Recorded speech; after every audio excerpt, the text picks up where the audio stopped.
វិយាករណ៍បរិវារស័ព្ទ A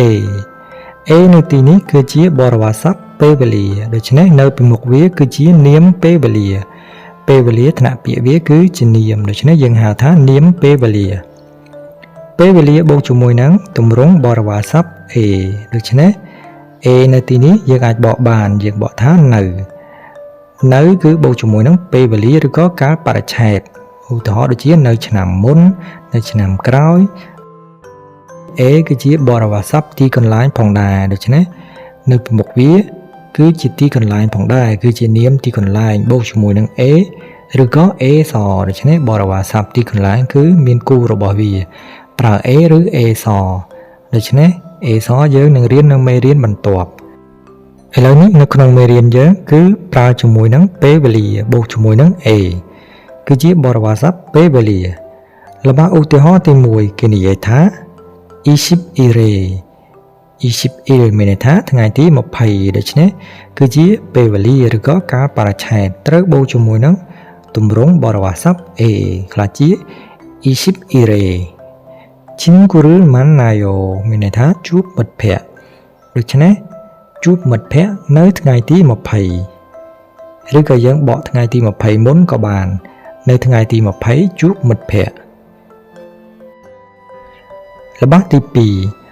월요일에 한국어를 배워요 월요일មានន័យថាថ្ងៃច័ន្ទគឺជាពេលវេលាឬក៏កាលបរិច្ឆេទដូច្នេះបូកជាមួយនឹងបរិវារស័ព្ទ A ខ្លះជា 월요일에 한국어 ភាសាកូរ៉េ 배워요 ប្រែថារៀនដូច្នេះយើងបកពីខាងចុងមកដើម្បីងាយស្រួលរៀនភាសាកូរ៉េនៅថ្ងៃច័ន្ទរបស់ទី3생일에 미역국을 먹어요 생일មានន័យថាថ្ងៃកំណើតដូច្នេះគឺជាកាលបរិច្ឆេទឬក៏ពេលវេលាត្រូវបូកជាមួយនឹងបរិវារស័ព្ទ A ខ្លះជា 생일에 미역국 សម្លសារាយសមុទ្រ 먹어요 ញ៉ាំដូច្នេះយើងបកពីខាងចុងញ៉ាំសម្លសារាយសមុទ្រនៅថ្ងៃខួបកំណើតយើងចូលដល់លំហាត់គេនិយាយថា 보기와 같이 쓰세요 មានន័យថាសូមសរសេរឲ្យដូចទៅនឹងឧទាហរណ៍ដូច្នេះយើងមើល 보기 ឧទាហរណ៍របស់គេនិយាយថា 8월 17일 មានន័យថាថ្ងៃទី17ខែ8ពាក្យមួយទៀតគឺ 여행하다 មានន័យថាធ្វើដំណើរទេសចរឬក៏ដើរកម្សាន្តចម្លើយគេឆ្លើយថា 8월 17일에 여행해요 មានន័យថាធ្វើដំណើរកម្សាន្តនៅថ្ងៃទី17ខែ8ដូច្នេះលំហាត់នេះគឺគេឲ្យយើងបំបែកទម្រង់ពេលវេលាដោយបូកជាមួយនឹងបរិវារស័ព្ទ A រួចគេអាស័ព្ទនៅខាងចុងគេឲ្យបំបែកជាមួយនឹងបច្ចុប្បន្នកាលធម្មតាគឺបច្ចុប្បន្នកាល អាយោឬអយោដូច្នេះយើងមើលលំហាត់ទី1ពាក្យគេដាក់ឲ្យគឺពេលវេលាគឺខែ11ថ្ងៃទី30រួចពាក្យបន្ទាប់ឈិនគូមិត្តភក្តិគេអាស័ព្ទខាងចុងគឺ manada ប្រែថាជួបដូច្នេះយើងត្រូវបំបែកពាក្យទាំងនេះឲ្យខ្លះទៅជាប្រយោគមួយពេញលេញ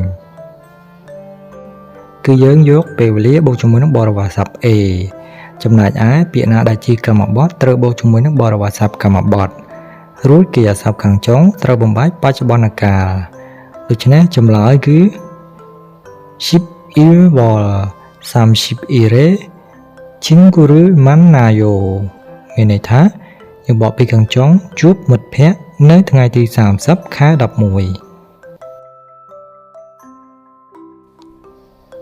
លំហាត់ទី2ពេលវេលារបស់គេគឺថ្ងៃទី21ខែ2គឺ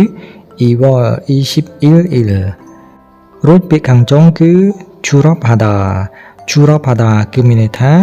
បញ្ចប់ការសិក្សាថ្នាក់ពាក្យជាកិរិយាសព្ទបញ្ចប់ការសិក្សានៅទីនេះគឺសំដៅទៅលើនៅពេលដែលយើងរៀនចប់ពីសាកលវិទ្យាល័យឬក៏មហាវិទ្យាល័យឬក៏វិទ្យាល័យជាដើមគេប្រើជាមួយនឹងពាក្យថា 졸업하다 ដូច្នេះយើងមើលតើយើងត្រូវបំពេញចម្លើយដូចម្តេចពេលវេលាត្រូវបូកជាមួយនឹងបរិវារស័ព្ទ A ចម្លើយខ្លះជាគឺ 2월 21일에 졸업해요 មានន័យថា បញ្ចប់ការសិក្សានៅថ្ងៃទី21ខែ2